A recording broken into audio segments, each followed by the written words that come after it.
Ce que je voudrais dire en introduction de cette discussion sur les causes et conséquences de l'extension de la couverture de protection sociale, c'est qu'à notre sens, au sens du Bureau international du travail, il est quand même important de rappeler que la protection sociale est avant tout un droit fondamental. Donc dans les raisons pour lesquelles il faut développer un système de protection sociale qui soit inclusif, qui soit juste, qui soit universel, c'est avant tout parce que la protection sociale fait partie des droits fondamentaux. C'est le droit de tous les hommes et les femmes, où qu'ils vivent, à bénéficier au minimum d'un socle de protection sociale de base. Et cette idée de socle de protection sociale fait directement écho à la recommandation 202, qui a été adoptée en 2012 par le Bureau international du travail. Et je me permets d'insister sur le fait que cette recommandation 202, c'est pas un groupe d'experts qui s'est réuni à Genève et qui s'est mis d'accord sur des principes. Ça vient des États membres de l'OIT, de 185 États membres, représentés par les gouvernements, les travailleurs et les employeurs, qui tous ensemble ont travaillé à l'élaboration d'un texte, cette recommandation 202, qui a été adoptée à l'unanimité.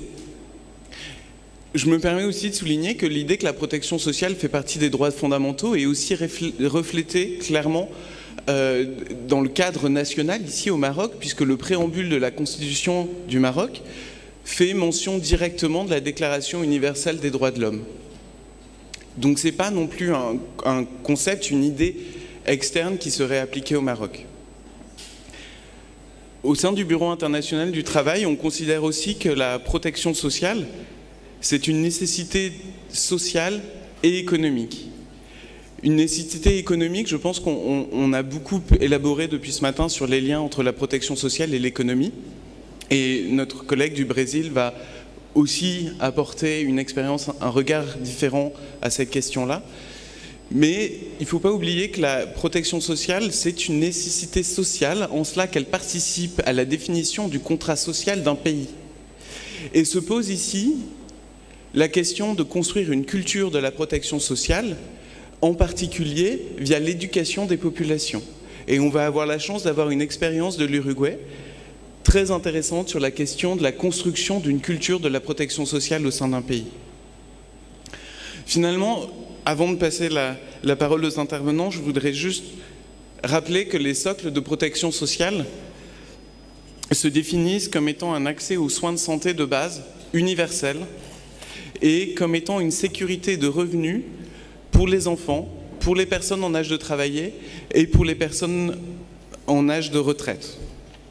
Je voudrais aussi rappeler qu'il y a des principes de base qui ont été validés par l'ensemble des États membres du Bureau international du travail et par conséquent par le Maroc quant à la notion de socle de protection sociale.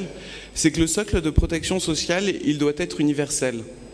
Il n'y a personne dans la société qui doit être en dehors du socle de protection sociale. Et je crois qu'il faut souligner les efforts qui ont été faits par le Maroc pour faire de cette idée de socle de protection sociale une réalité, en particulier si on pense au régime du Ramed, qui garantit un réel accès aux soins de santé pour une grande partie de la population. Je voudrais aussi insister sur le principe de solidarité, qui a été identifié comme un principe clé pour la construction des socles de protection sociale, qu'il s'agisse d'une solidarité entre les hommes et les femmes, entre les populations les plus aisées et les plus vulnérables, ou d'une solidarité entre les générations.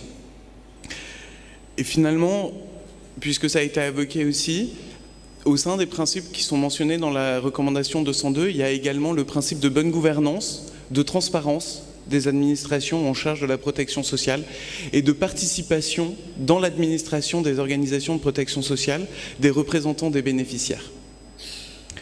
Voilà, c'est les quelques mots dont je voulais vous faire part en introduction de quelles sont les causes et conséquences pour le développement de la protection sociale.